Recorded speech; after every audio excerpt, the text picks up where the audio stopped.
So Easter is just 9 days away, and you might already be dreading the mess that comes with dyeing eggs. I know, we've done it every year with our kids, right? It can be messy. So we searched for some other egg decorating options that can kind of reduce that mess. So the easiest option is to really just kind of use markers, particularly if maybe you have really young kids.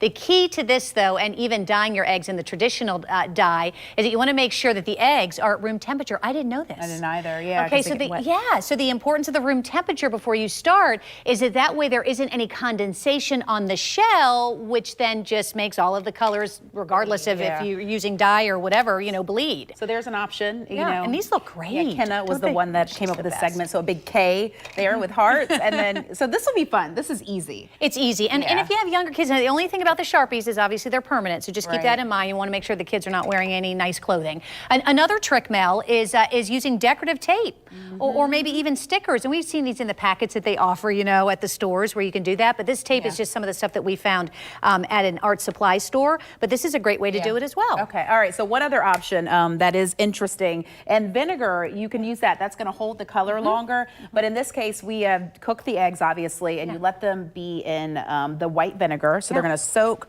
for about 10 minutes, and then what you're doing here apparently is taking the film off of it, so yeah, you can actually see that coming off.